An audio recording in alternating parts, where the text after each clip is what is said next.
아픈 것은 참을 수가 없다. 그렇습니까, 여러분? 왜 웃으세요? 무슨 뜻인지 잘 모를 수도 있어요. 그렇지, 배고프면 뭐 다음 끼니가 나오겠거니, 배가 아프면 빨리 병원에 가야지, 못 참지, 이러면 낭패. 그런 얘기가 아니고, 뭐 소설가 김홍신 작가도 그런 얘기를 했습니다만, 특별히 우리 한국이 옛날엔 가난했잖아요. 그리고 우리 시대의 역사를 이렇게 분석하면서 하는 말이, 우리는 배고픔을 극복은 하였지만 배 아픔은 극복하지 못했다. 그 배 아픔이라는 게 뭡니까, 여러분? 사촌이 땅을 사면 배 아픔인 거예요. 배 아픈 건 나는 못 참아, 빨리 약 먹어야지, 이런 생각이 아니고, 우리가 못 살 때 열심히 노력하고 경제적인 부를 축적해서 요즘은 배고픔 정도는 다 벗어나게 되었잖아요. 그래서 사람이 잘 살고 이렇게 많이 배우고 또 이렇게 부유해지면 우리 내적인 영적인 상태도 어때요? 사람 됨됨이도 좀 어른답게, 나라도 또 선진국답게, 시민의식들도 또 이렇게 후진국 뭐 아무데나 쓰레기 버리고 이런 그런 사람들 말고 이렇게 좀 성숙한 사람들 민족의식으로 자라야 되는데 왜 그게 그렇게 안 되죠? 그 본질적으로 사촌이 땅 사면 아픈 배처럼 시기, 질투 이런 것은 잘 살게 돼도 그게 왜 안 떨어지는지 모르겠어요. 그죠? 그런 고민 안 하시나 보나. 저는 요즘도 그런 고민은 해요. 왜 그놈이 그렇게 안 떨어져 나가는지 모르겠네. 그죠? 웃지도 않으시고 오늘 큰일 났다. 이거 어떻게 하지? 아이고, 참 모르겠네. 그래서 요즘 우리가 사는 시대를 그게 왜 그런가 하면요, 저만의 문제가 아니고 인간의 문제예요. 원초적인 본능적으로. 사촌이 땅 사면 배 아프잖아요. 뭐. 안 아파요? 저는 우리 아들이 공부 잘해도 배 아파요. 저놈이 어떻게 나보다 더 잘할 수가 있다. 그렇다는 게 아니고 예를 들면 그렇다는 거죠. 아버지보다 뛰어날 수가 없지. 그게 이제 우리 본능적으로 그런데, 그래서 이게 우리가 잘 살아도 오늘날 이런 그런 여전한 그런 면모가 있어서 이 시대를, 우리가 사는 세상을 질투 사회, 시기 사회 이렇게 하는, 표현하는 말까지 있거든요.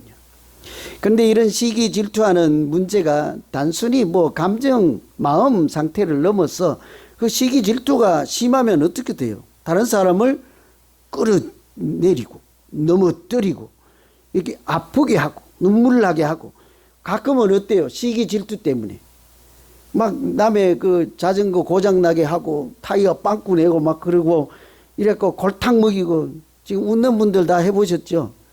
그죠? 그렇게 해서 나중에는 그게 사람을 막 죽이고 패망하게 만들고 이게 막 그렇게 되잖아요. 그죠?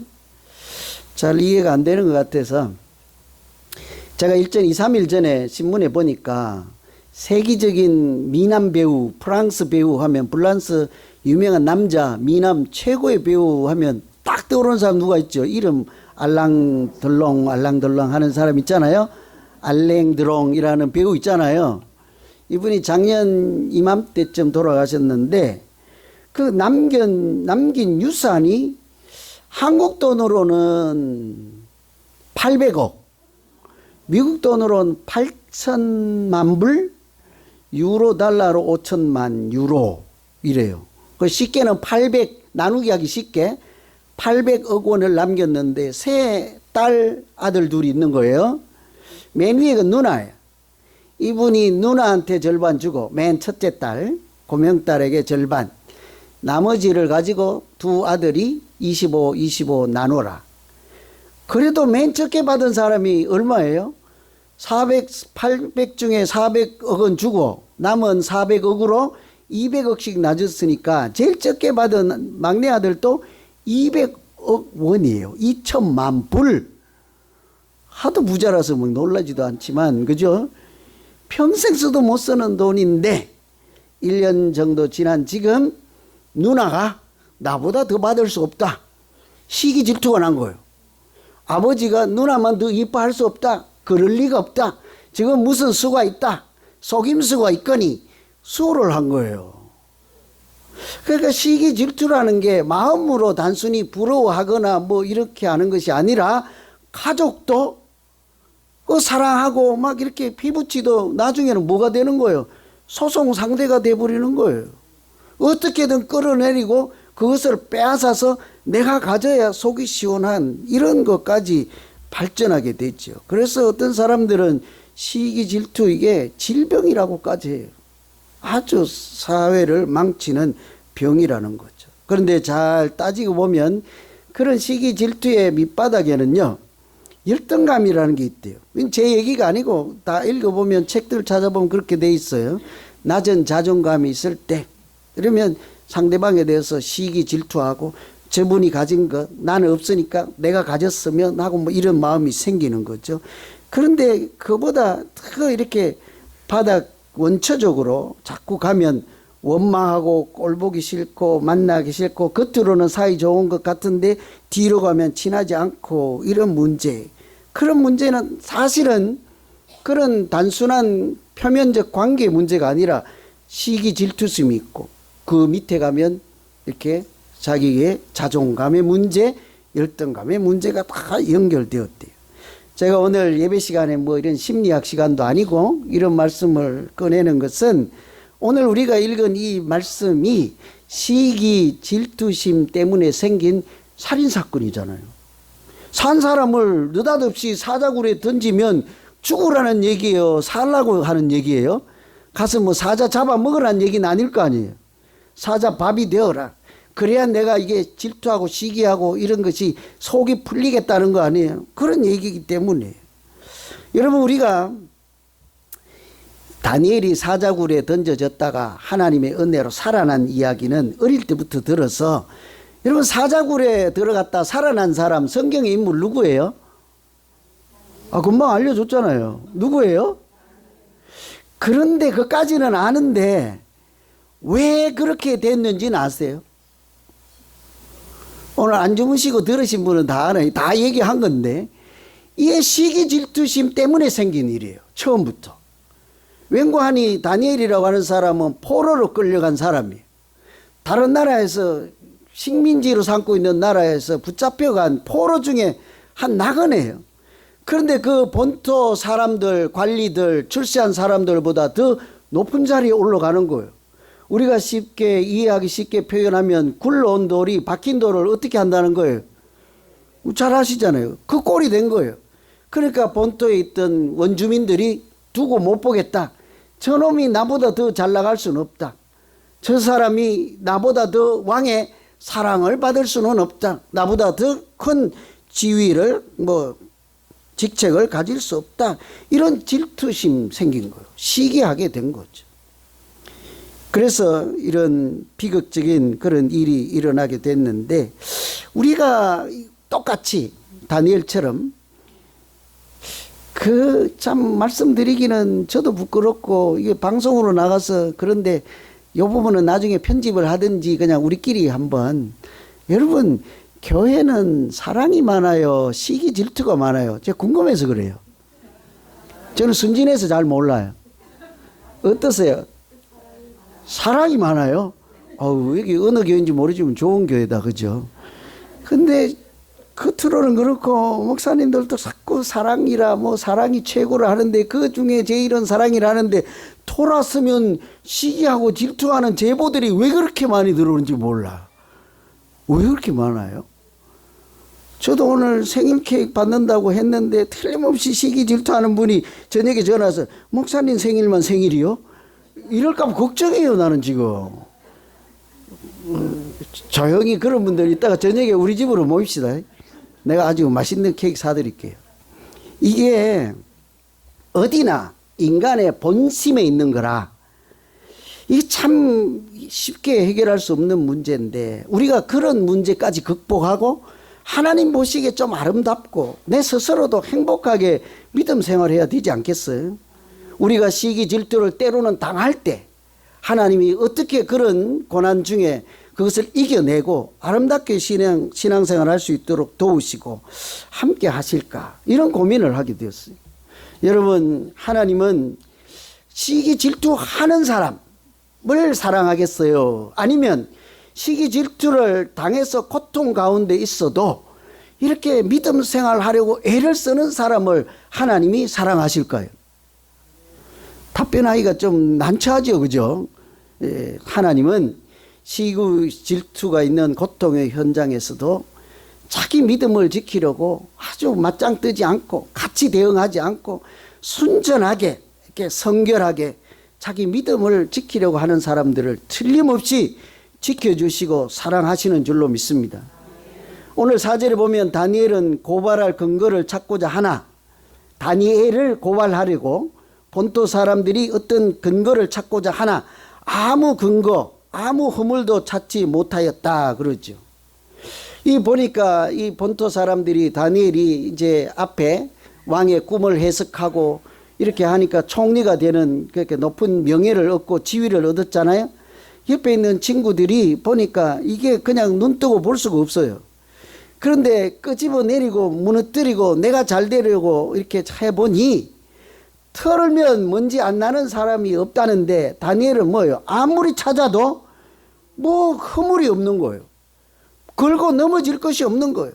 고민이 생겼습니다. 그래도 이 사람을 어떻게 해코지를 해야 되는데 어떻게 할까 궁리 끝에 뭐라고 하는 거 아니 왕을 찾아가서 오늘부터 30일 동안 사람에게나 다른 신에게 이렇게 자기가 이렇게 기도하는 사람을 보면 그냥 사자굴에 던지기로 합시다. 이게 왕이시여 우리가 그런 법을 하나 만들어 주세요. 왕도 이렇게 신하들의 간청이 있어서 만든 거죠. 30일을 지켜보니까 다니엘이 어때요? 자기들이 만든 우상이나 왕이 아니고 다른 신 하나님께 기도하는 다니엘을 보고 이 사람들이 얼큰이 한 거죠. 사자굴에 던져 넣읍시다. 이렇게 된 것이지 않겠습니까? 근데 그럼에도 불구하고 다니엘이 어때요? 아무 허물이 없고 근거가 없는 그런 믿음 생활을 계속할 때 하나님이 어떻게 하세요? 틀림없이 사자굴에서 살려주실 줄로 믿습니다. 살려주는 이야기가 다음 시간에 나오잖아요. 근데 다음 시간에 보시면 틀림없이 살아나오지 않겠습니까? 왜 그런가 하니 하나님은 우리 마태복음에도 보면 마음이 청결한 자는 복이 있나니 그는 하나님을 볼 것이라 하지 않나요? 그죠? 어떤 하나님을 만나는 사람, 하나님의 은혜를 체험하고 하나님이 살아 계셔서 그것을 알고 대면해서 말씀도 나누고 이런 사람들은 어떤 사람들이래요? 뭐 일을 많이 한 사람, 능력이 있는 사람, 뭐 이렇게 뭘 많이 한 사람 여러 가지를 꼽을 수 있지만 성경은 가장 첫 번째로 뭐래요? 마음이 청결한 사람, 하나님을 만난다. 하나님이 기억하신다. 하나님이 돌보신다. 이런 뜻이지 않겠습니까? 그런 사람들을 복 있는 사람이에요. 마음이 깨끗하다는 말은 시기 질투하는 악한 생각이 들어있는 마음이 아니라 어때요? 하나님 사랑을 하는 마음이죠. 사랑의 반대가 뭡니까? 잘 아시네요. 왜냐하면 성경에 사랑은 오래 참고 어쩌고 하다가 뭐예요? 시기하지 아니하며 그러잖아요. 그 사랑과 시기는 반대라고요. 그러니 마음이 청결하다 하면 이렇게 시기하고 질투하고 악한 마음 대신에 뭐가 있겠어요? 사랑이 있는 사람들이지 않겠습니까? 시편 116편에도 여호와께서는 순진한 자를 지키시나니 내가 어려울 때 나를 구원하셨다 그러죠. 자기가 어떻게 구원을 받았대요? 순진한 마음, 순전한 마음, 같은 마음이죠. 마음에 악이 없고 다른 사람을 시기 질투하지 않고 그런 마음이죠. 그런데 사실은 우리 개인, 나라, 시대를 떠나서 하물며 이 성경에도요 시기 질투하는 말씀이 왜 그렇게 많은지 아세요? 성경에 시기 질투 때문에 일어나는 최초의 사건이 뭐예요? 가인과 아벨이요. 가인이 제사를 드리고 아벨이 제사를 드렸는데 왜 하나님도 그냥 대충 다 받으시지 그냥 하나는 받고 하나는 안 받아가지고 형이 동생을 질투를 해서 돌로 아벨을 쳐 죽이는 최초의 살인사건이잖아요. 성경에 나오는 원인이 뭐예요? 시기 질투잖아요. 그냥 단순히 미워하고 찢고 뽑고 이 상태가 아니라 한 사람의 생명을 빼앗는 살인이라고 하는 끔찍한 사건이 성경에도 있잖아요. 그런데 하나님 어떻게 하십니까? 돌로 쳐 죽임을 당한 아벨을 하나님이 오히려 기억하시고, 시기 질투로 동생을 쳐 죽인 가인을 하나님이 벌하시되, 그 죽임을 당한 순전한 믿음 생활하고 제사를 드린 아벨에게는 어때요? 다른 씨를 주셔서 믿음의 선조가 되게 하신 줄로 믿습니다. 셋이라는 사회 생명의 씨앗을 주지 않습니까? 많아요. 여러분 요셉 이야기를 너무 잘 알죠. 요셉은 애굽에 가서 자기도 어릴 때 노예로 무섬으로 팔려갔다가 그냥 우여곡절 끝에 하나님의 도우심으로 어떻게 총리까지 된 사람이 요셉이라는 건 너무 잘 알죠. 그런데 이 사람에게도 비극적으로 어릴 때 형들에게 죽임을 당할 뻔하다가, 왜냐하면 양을 치고 있는데 동생이 아버지 심부름을 갔더니 어때요? 저기 꿈꾸는 자가 온다 하고는 구덩이를 파가지고 집어넣어서 죽이려고 했다가, 그 중에 한 사람이 그래도 양심이 있었는지 죽이지는 말고 지나가는 상인들에게 그냥 노예를 팔아버리자, 그렇게 해서 애굽에 팔려갔잖아요. 그 이런 모든 비극적인 사건이 시초가 뭐예요? 질투심이에요. 12아들이 있는데 맨 막내 끝에서 두 번째 아들, 10년 이상 차이가 나니까 큰형은 아버지 뻘 되잖아요. 근데 이 꼬마가 와가지고 형님들의 곡식단이 내 곡식단 앞에서 절을 하더이다 하니까 저런 맹랑한 놈 봤나 하고 형들이 가만둘 수 없다. 시기 질투잖아요. 야곱이, 아버지 야곱이, 여러분 자식은 내리사랑 끝으로 갈수록 이쁘다면서요. 그죠? 저는 잘 모르는데 많지가 않아가지고, 옛날에 구남배 낳으시면 셋째까지만 이쁘고 넷째부터는 그냥 아니에요? 한 사랑이에요? 9번째가 제일 이쁘다면서요. 그거 10번째 태어나면 9번째도 또 사라진다면서요. 사랑이 10번째한테 다 간다잖아요. 그러니 야곱도 요셉을 극히 사랑해서 채색옷을 해서 입히고 이랬더니 형들이 시기 질투해서 이럴 수는 없다 하고 이런 비극이 일어났잖아요. 그런데 비극이 비극으로 끝나지 않잖아요. 어떻게 해요? 하나님이 누구를 지켜주십니까? 시기하는 형제들이 잘되게 하십니까? 시기를 당하고 고난 중에도 하나님이 함께 하시는 믿음 생활하는 요셉이 잘되게 하십니까? 시기 질투가 아니라 사랑으로 그 형제들을 품어주고 곡식을 얻어먹게 하고, 그 곡식만이 아니라 당신들이 했다고 벌벌 떨지 말라 말이지. 하나님이 나를 먼저 보내서 당신들에게 하나님을 알게 하시고 구원을 베푸시기 위해서 하신 것이지, 당신들이 팔아먹어서 죄를 지은 것이 아니다. 이것은 모두 하나님이 하시는 일이 옳시다. 그런 사람을 잘되게 하시지 않습니까? 우리가 이런 거를 보면 여호수아도 우리가 한번 꼭 생각해 봐야 돼요. 내일 모레 이제 가나안 땅으로 가서 믿음 생활을 하고 약속의 땅에 도착하는데, 강한 건너기 하루 전날 그 사람들에게 뭐라고 해요? 들어가면 싸워야 되거든요. 그러면 오늘 무기를 잘 닫고 식량을 준비하고 퇴로를 잘 봐두거라 이렇게 해야 되는데 뭐래요? 딱 한마디 하죠. 백성들에게 이르되 너희는 자신을 성결하게 하라. 여호와께서 내일 너희에게 기이한 일을 보이시리라. 전쟁하러 나가는데 총 닦으라고 하지 않고 뭐래요? 뭐 하래요? 성결하게 하라. 허물 없게 하라. 여러분, 그랬어요. 누가 시기 질투하거들랑 울지 마시고 아파하지 마시고 그냥 조금 하나님 앞에 여기 똑같이 이 구절 생각하세요. 너희를 성결하게 하라.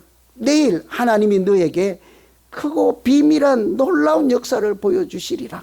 하나님이 그렇게 말씀하셨지. 우리가 할 일은 항상 어떤 경우에서든지 내 자신을 돌아보고 아무리 누가 흔들어도 허물이 나오지 않고 이렇게 어떤 나쁜 점이 나오지 않을 만큼 그렇게 신앙생활하면 하나님께서 오히려 우리를 지키시고 건강한 믿음 생활을 할 수 있는 생명의 길로 인도해 주실 줄로 믿습니다.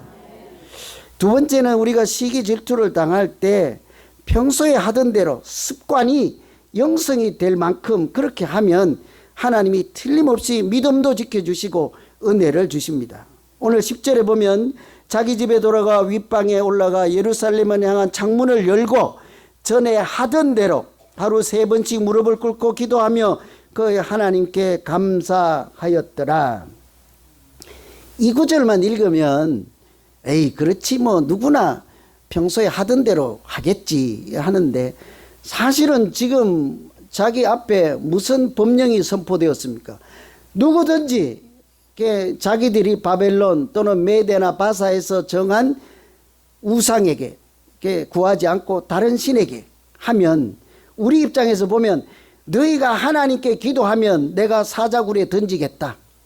그러니까 성경대로 하지 말고 우리를 생각해 보죠.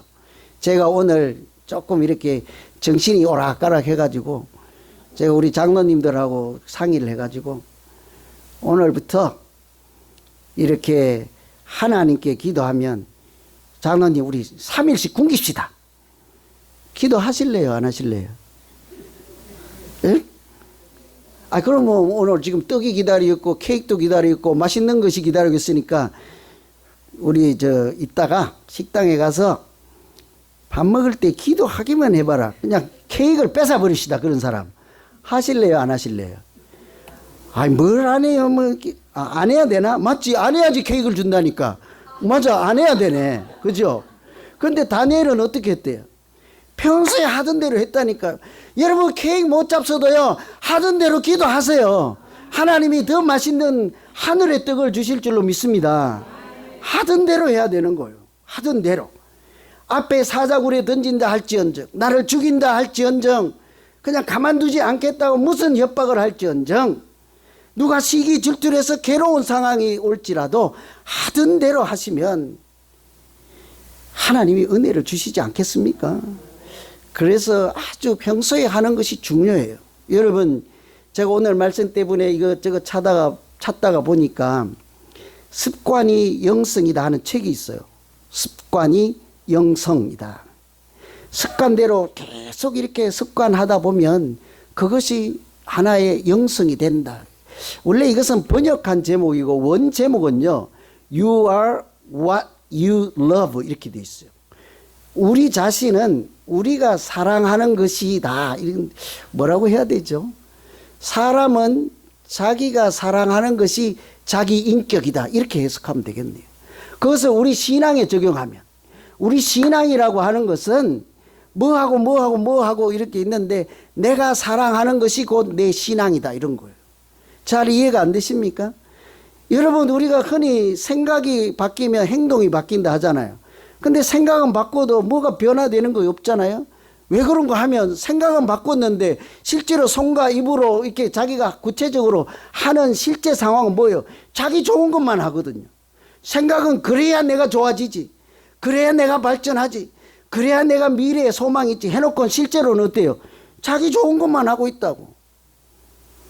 당뇨 혹시 고생하시는 분들 좀 외람된 설명일지 모르겠는데, 당뇨 걸리면 뭐 설탕 안 먹어야지 하고는 또 커피 마시러 가면 설탕 막 들어붙는 거지.